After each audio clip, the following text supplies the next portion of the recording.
আসসালামু আলাইকুম। প্রিয় দর্শক, আমরা মাঝে মাঝে কিছু ঘটনা ঘটে সমাজে, যেগুলো দেখে আমরা একটু হতাশ হই, আবার একটু কৌতুক অনুভব করি। যেমন আজকে একটা ঘটনা ঘটেছে। সিআইডি, আমাদের যারা তদন্ত করে, আমাদের পুলিশের একটা বিভাগ, তারা একটা বড় মামলার তদন্ত করছিল। এবং সেই মামলাটা কি? সেই মামলাটা হলো, আপনাদের নিশ্চয়ই মনে আছে যে বাংলাদেশ ব্যাংকের রিজার্ভ একবার চুরি হয়েছিল, আজকের থেকে প্রায় 10 বছরের বেশি সময় আগে, 10 বছর ধরেন। 2016 সালের 5 ফেব্রুয়ারি বাংলাদেশ ব্যাংক থেকে $8,10,00,000 চুরি করে নিয়ে গিয়েছিল এই সুইফট কোড ব্যবহার করে। আমাদের যুক্তরাষ্ট্রের ফেডারেল রিজার্ভ ব্যাংকে যে আমাদের টাকাটা ছিল, সেখান থেকে চুরি করে নিয়ে গিয়েছিল। এবং সেই মামলাটা কীভাবে নিয়েছে না নিয়েছে এটা জানার জন্য সিআইডিকে দায়িত্ব দেওয়া হয়েছিল। শুরু থেকেই সিআইডি এই দায়িত্বটা পালন করছে।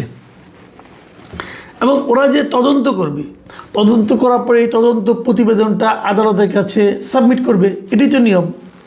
সেই সাবমিটের ডেট ছিল আজকে। এর আগেও বহুবার ডেট ছিল, তো আজকেও ডেট ছিল। আজকে তারা সাবমিট করতে পারেনি। না পারার কারণে আদালত তাদের আবার নতুন করে সময় দিয়েছে, বলেছে ঠিক আছে, আপনারা এবার জুলাই মাসের 2 তারিখে আবার সাবমিট করবেন।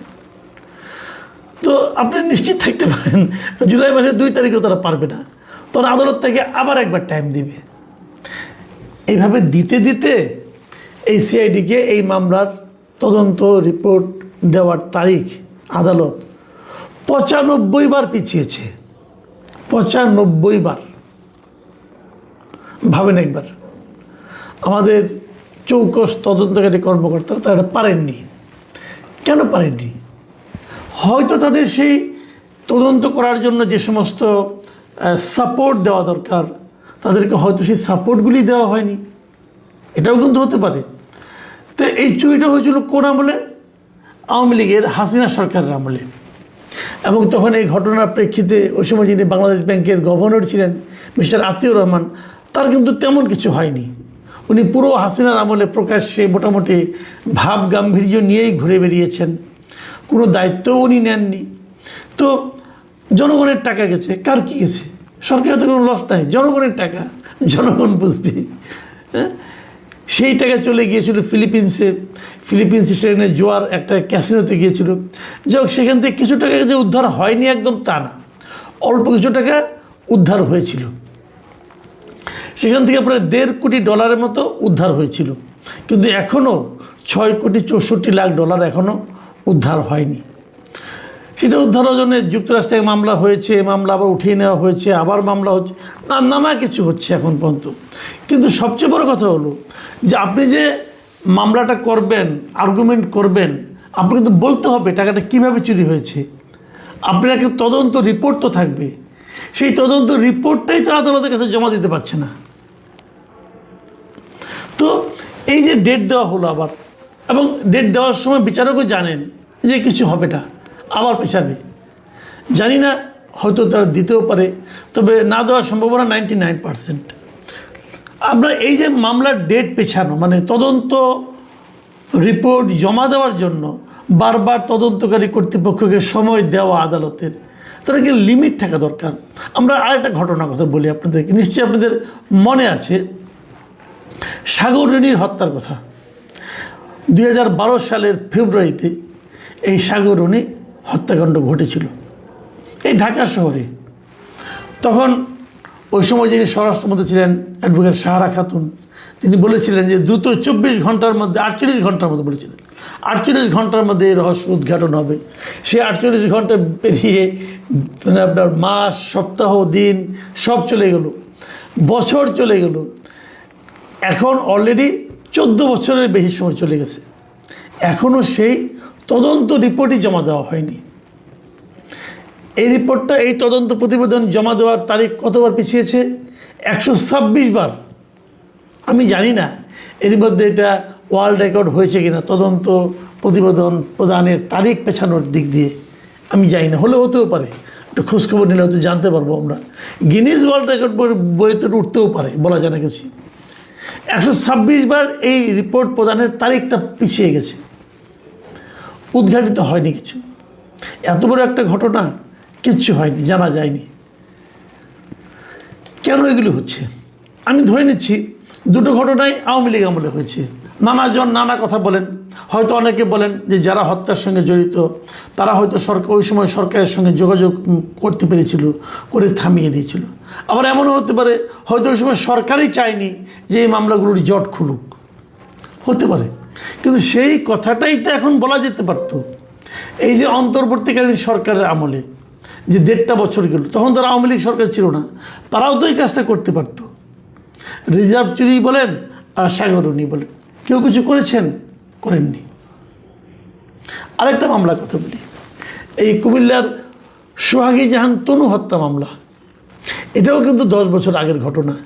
এই মামলাটা তো প্রায় হিম ঘরেই চলে গিয়েছিল। হঠাৎ করে আমরা দেখলাম যে আমাদের আইনমন্ত্রী জানালেন যে গত ঈদের দিন সকালে নাকি ওনাকে মাননীয় প্রধানমন্ত্রী ফোন করে বলেছিলেন যে এই মামলাটার অগ্রগতি হচ্ছে না কেন। এবং উনি বলার পরপরই আমরা দেখলাম যে ম্যাজিকের মতো কিছু কাজ হলো। একজন আসামিকে ধরে ফেলা হলো, তার ডিএনএ টেস্ট করার জন্য বিভিন্ন ব্যবস্থা অলরেডি নেওয়া হচ্ছে, তার কাছ থেকে ডিএনএর স্যাম্পল নেওয়া হয়েছে। হয়তো উদ্ধার হবে, হয়তো সমাধান হবে, কিন্তু কাজকর্ম শুরু হয়ে গেল। এবং কাঠগড়ায় আসামিকে দেখে তনুর বাবা মাও একটু সন্তোষ প্রকাশ করলেন যে একজন আসামিকে অন্ততপক্ষে কাঠগড়ায় দেখা যাচ্ছে। তো আমরা কি দেখলাম?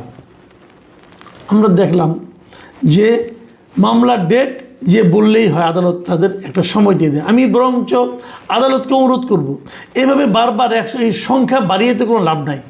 126 থেকে 226, 326 হবে, এগুলো করে লাভ নেই, আপনাদেরও সময় নষ্ট।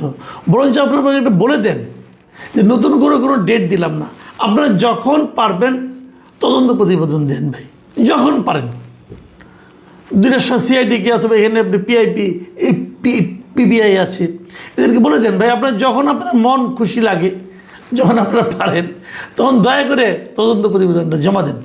ডেট দেওয়ার বারবার একটা করে ডেট দেওয়া হয়, ডেট রাখা হয় না, আবার ডেট দেওয়া হয়, আবার এভাবে 126, 27 বার করে পিছাইয়া, এটা শুনতেও খারাপ শোনা যায়। বারবার পত্রিকায় নিউজ আসে 123তম বার মতো পিছালো, 125তম পিছালো, এটা শুনতেও খারাপ লাগে। কি দরকার? বরং যেরকম একটা ডেট দিয়ে দেন।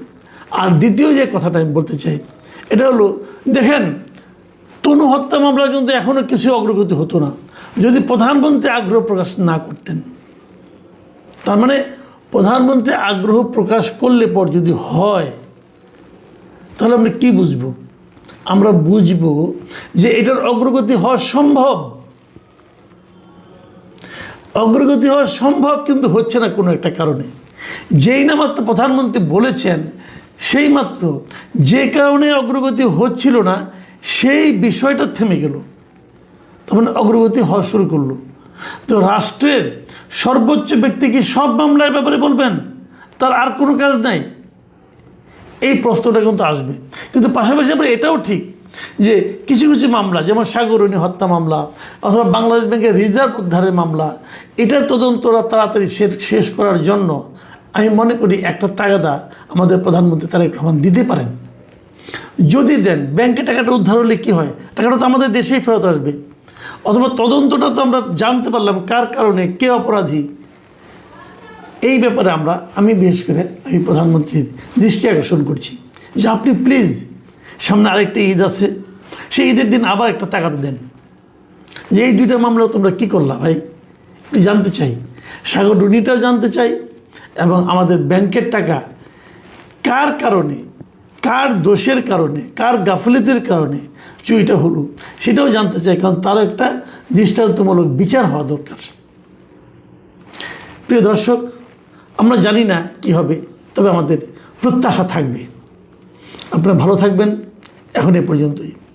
আল্লাহ হাফেজ।